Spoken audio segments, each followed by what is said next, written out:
asked me to talk about marketing in these challenging times, and I thought maybe the best thing to do was to just run you through 2 case studies from clients I've been working with pre-lockdown, but looking at the strategies that we've done for these 2 clients. They're very different, and I'm not going to tell you who they are because I thought this might be videoed, and so I've kept it as anonymous as I can, but I'll give you insight on the 2 different ways that we've approached their marketing in this period of lockdown. So I'm a fan of PowerPoint, and I'm very sorry if you feel like death by PowerPoint, but it's easy for me just to go through various statistics, because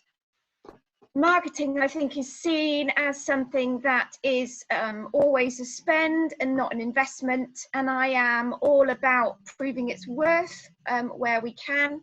Not everything is quantifiable, but if I can quantify it, I will. So can everybody see the screen? Can you all see this? Yes, we can. Yeah, great. So here we go. Case study 1. This client of mine provides a resource which is online, and she has several of these resource sets, and they are payable by subscription, and generally she sells them to teachers. With, of course, schools being locked down, schools aren't working. So what I suggested she do was make one of these resources free to everyone for the next 3 months, so that people could access this resource from home, and teachers could share it with parents, and no, there wouldn't be any monetary income short term, but long term she would benefit from the exposure, from the goodwill, and that would be a good thing to do in this lockdown. So she chose the easiest resource that people could get to grips with. And then what we did was I got her from her garden or her office just to do videos, a couple of minutes. We started off with 21, just introducing various elements of the business, the resource, why she was giving stuff away for free, how people could use it. And so over the period of the last 8 weeks, it must be now, we've been drip feeding these videos onto her Facebook pages to introduce the idea of her product and to support people at home during the lockdown and using the product. We've also been emailing her database weekly, just to sum up what's happened on Facebook in the previous week and what they can expect in the coming weeks. And we've found definitely that people are responding, and we've got a forum, and we've let people put stuff on the Facebook pages which were previously, the Facebook group, which we previously weren't doing before. So we are encouraging engagement through video and testimonial feedback, and this is on Facebook, and this is through the weekly emails. So that's what we've been doing for her. One of her main sources of revenue above and beyond this resource that you can buy online is face-to-face training. So she has faced a massive loss of that revenue, but we are, aside from this, and we're not talking about this today, but we're putting that training online now, and this strategy to build her audience with this free offer will feed into that online training when it's ready, because then we will put that out to her increased audience, and that will be billable.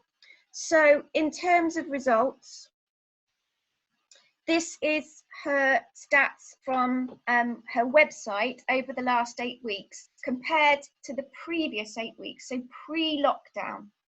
And for those of you that hates facts and figures, I'm sorry about that, but just glance over, you can see lots of green numbers and lots of high green numbers. So her users have increased by nearly 90%. She's got 100% more new users, more sessions, more page views, more pages viewed more per session. Her bounce rate is relatively low. It's higher than it was, but that's absolutely fine. I'm not particularly worried about that because it means that people, they're either finding what they need straight away, or they didn't have a true concept of what they were going to find when they came onto that page. But it's a relatively low bounce rate, so even though it's increased, I'm happy with that. So great figures for her website.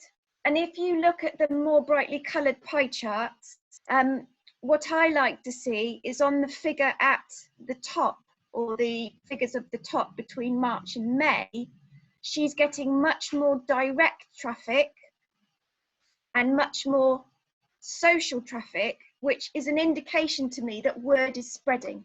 Because direct traffic, for those of you that don't know, is they know the company name and they're typing it in directly. They want to go straight to where they need to be. Organic search is when they may have searched something which is related and one of the pages picks up on that search. But because social has increased and direct traffic has increased, that's a really good indication that beyond the stats I can measure through social, this is really having an effect on the amount of people that are hearing about her company and the offer that they're making. Another nice thing to note is that the referral traffic has increased. I've been sending newsletters out to various societies, press releases, organisations who would support this resource or who would be interested in this resource, to say, please let your members or your subscribers know that this resource is now free. So all indications are good in terms of the website. If you have a look at Facebook, and Facebook's only given me the last 4 weeks, as opposed to being able to show you the last 8 weeks. You can see that with post reach, although it may be down 37% from the month previously, it was still nearly at 20,000. So the post reach in the previous month was incredible when we first launched this free resource. So her followers and her likes have increased by nearly 1,000 during this period. And then you can see that on the impact of all of that across her stats. So huge amounts of page views, huge amount of post reach, page likes, although they're down by 43% in this 4 weeks, they're still at 334, which was half of what she had in all the time previous when she'd been using Facebook. And then, as you can see, video views, 7,209, a slight increase.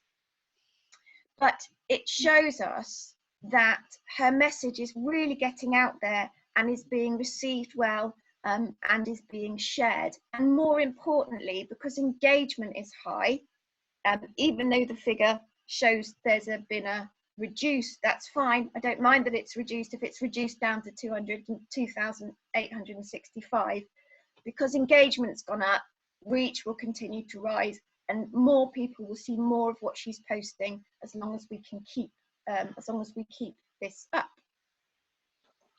So then the final thing, just to mention that the data capture for her newsletter, so that we can look to market products and services in the future, particularly the online training, has increased by 62%. So all she's done in the nicest possible way is just taken one small element of her business given it away for free, and then we've worked out a strategy to support that across social, across email, with the press, with her various target markets which wouldn't speak to her before, like societies and various groups, because now something's going on and it's for free. So it's been a great success. I'm very pleased with that. and now we're just looking at the contingency side of things for when the free offer ends, which will be in June, and how we can utilise what we've done in this period for when people are starting to come out of lockdown and that resource is no longer free. So, second case study, based on empathy and positivity. So this client, again, sells to the education sector. The education sector is functioning obviously at a very reduced rate. Nothing really they can give free. They need schools to be working, to be making any kind of profit or income. They are in a fairly competitive market, although they are the market leader. They do not want to disappear off the radar. They do not want to be seen as salesy, because they're effectively selling to schools which are struggling and teachers who are either at home, not working, or they're working from home, or they're facing, or they're in school and facing the challenges of teaching key worker children and in a way facing risk. So what we decided to do with them was we took a tact of showing empathy with their client situations. So getting the message across that we have a complete understanding as much as possible of what you're going through, and we will support you in any way we can. What we've done on their emails, on their social channels, is we've just shared industry news and comment, which we thought that the clients would be interested in. So we've not made any sweeping statements, we've not made any judgments, we've been very unbiased, but just said this is interesting, look what schools across the world are doing, look at these different ideas, and inviting comment on what teachers and heads and governors may think about that. We've been sharing virtual events and ideas, so where you could go on school trips, for example, in the virtual world, and there's lots of resource out there, museums you could visit, forest walks that you can take virtually, all these kinds of things that may just relieve the boredom or give some inspiration to teachers and school staff who are at home.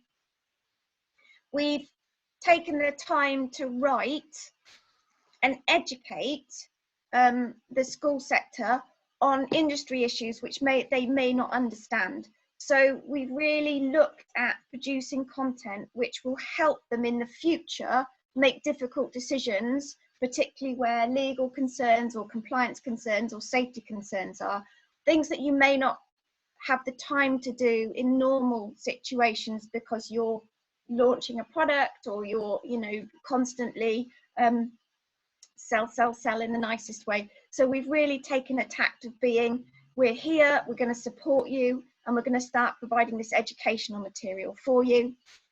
We've shared, this company, we've been sharing insight on how they've looked after their employees in this time. And that has been a real shock success to me for them, which I'll come back to later. And lots of people have been raising money, local people, members of the team, members of the team's family. So we've really looked to support the fundraisers and pull out and talk about different teachers across Britain who have been raising money, and just made their marketing, and this is on social and this is on email. Are you giving me 2 minutes, Alan? I am indeed, yes. Great, that's fine. So the last 4 weeks of their website compared to the previous 4 weeks, so the previous 4 weeks we went into lockdown, we were all a bit, what should we do and how should we go there? We came up with this strategy, and you can see the impact it's had on their site. So again, we've got all green numbers. So we've got our sessions back up by nearly 25%. Page views are up, new sessions are up, the bounce rate is down, and we have 20% more new users from that first bit of lockdown. On Facebook, although their figures aren't as impressive, that's fine because lots of teachers don't like Facebook, so I'm not worried about that. But we've seen an impact in our change of strategy on what we're talking about and how we're approaching their marketing in this period, which really we're treading water for them. And then finally, the piece I talked about, this is their LinkedIn company page. This spike in interest on their LinkedIn company page was a post that I took a screenshot because we're still training their staff. So this was a screenshot of a Zoom training, and that got really quite a lot of interest in what this company was doing while on lockdown. So in summary, everybody's businesses are different. You've all got different ways that you're functioning, different resources that you can or can't give away, different amounts of time that you can spend preparing stuff. But if you can give something away, do it, but plan to do it with longevity. So think about what videos could you do over the coming weeks to build a momentum and to get some traction and build longevity, rather than just on one day say, this is for free, have it, goodbye. And how can you put a strategy to that so that you can use it in the future? Use social to be social, don't be salesy. If people want to buy from you, they will in their own good time. And if you've got offers on, that's fine too, but don't be salesy, be social. Think about your clients' main concerns and address them and give them some support with what they may be struggling with or what they may be wanting to ask and don't know who to ask during this time. Share your vulnerability. It's okay to let people know if you're struggling or if you know you're being affected by this lockdown. They don't generally, people will feel your empathy and understand that everybody's in the same boat, and that's the best place to be. Be positive for the future, but most importantly, don't disappear. Keep with your, whatever your marketing channels are, keep them up. So keep working on your website, keep using social, keep sending out emails. Leaflets are a little harder, but the post office is delivering, printers are still printing, and people are looking for positive messages. So please don't disappear. And I think that, sorry if I've overrun, Alan, is pretty much all I have to say. That's perfect. Okay, lovely. Okay, do you want to stop your screen sharing? Or yes, I do. I can do it. Okay, lovely. I've done it. Okay, lovely. There we go.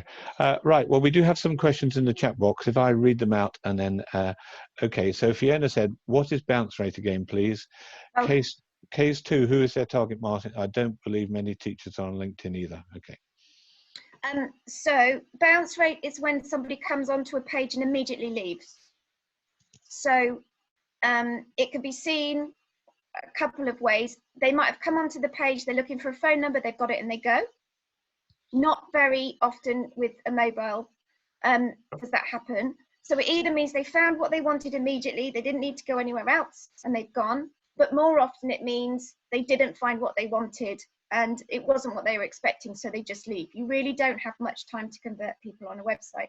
And what was the other question? You don't believe many teachers are on LinkedIn? Yeah, so thank you for the first one. So you do want your bounce rate to go down. And the second one was, who are the target market? Because you said about that huge spike because of the post. Yeah. And I wouldn't imagine many teachers are on LinkedIn at all. So I was just curious. So generally our target market is more business managers, multi-academy trusts, those kinds of people, a bit more on the admin buying side, sort of financial decision side of the education sector. Okay. Right. V said she didn't understand the stats behind Facebook when it says on the post you reach 300 or 3,000 people audience. Any clarity on this at all? Say that again, sorry. Okay, if you have a look at the chat box. Yeah, I'm looking. Okay, from V Barricada. I've pronounced that wrong, I know, V, but sorry. Okay. Really good stats. I don't understand the stats behind Facebook when it says supposed to reach 300 or 3,000 people audience. Any clarity on this? Okay, so in general, Facebook will not, just because you have 500 likes or followers on Facebook, 500 people will not see every post that you post. Facebook will decide how interesting your post is based on people's reactions to it, engagements with it, and the more engagement you get, the more people it's going to show it to. And so it will then maybe show it to your 500 followers, but it may decide it's even more important than that, and then it may show it to a lot more people based on their likes and what they've been interested in before. So the most important thing with any kind of social media is engagement, because the more engagement you get on your post and your page, the more people are going to see it. Okay. So you can't fake buy 5,000 followers and everybody will see it. That's not how Facebook works anymore. Very good. Any other questions before I launch in with a couple? Yeah, I did notice 8,000 post reaches, I think it was. Did you use advertising for that, or how did you do it? Not a penny spent on advertising. Right, okay, I've just had someone come in. No, I haven't. Ah, Andy Hall. Okay, lovely, he's joining. Right, I get a bit nervous about people joining halfway through a meeting now. So, okay, welcome, Mr. Hall. We've missed you. If you want to borrow my hair clippers, anyone, they're very cool. Lovely. Yeah. So, how did you? Because one thing we have learned through these last 6 weeks is some people have the most amazing social media stats. So you've just shown us one where, without spending any money on advertising, someone got 8,000 views on a Facebook post. I'm lucky if I get 100. Okay, and I reckon I'm fairly sociable. And a few weeks ago, Jill Chitty had 13,000 followers on LinkedIn. Any hints as to how you built that enormous following? So I always say, and this is a strategy that I use, and I'll repeat time and time again, it's not about what you want to tell them, it's about what they want to hear. So you obviously have an agenda, you've got something to sell, or you've got something to say, which is great. But then go the other side of the looking glass and think about what it is they want to hear. And that's what will make a post that people will share and engage with, because they really feel like you understand them, and then they're more likely to share it because it's a generalized message that means something to them that they will then share with other people, rather than seeing it as your message to them, which would have no relevance for somebody else. Does that? Yes. Maybe not as succinct as I yes. Could be, but okay. But that it's about getting in the mind of the person you're speaking to and giving them something of value to them, which they will then feel like will be of value to other people, and they'll share it.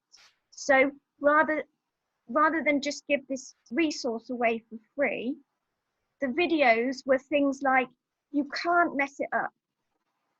This is how just to get started. Don't be frightened to X, Y, and Z. This is what, take 5 minutes and la la la. Those were the kinds of things that we brainstormed that people really needed to know, to figure, to get on board with this, and then to have the confidence to share with other people that they knew were in the same situation as them. Lovely. That's really brilliant. Should we give Lucy a round of applause, and then we'll go into breakout rooms? Even my dogs come to listen.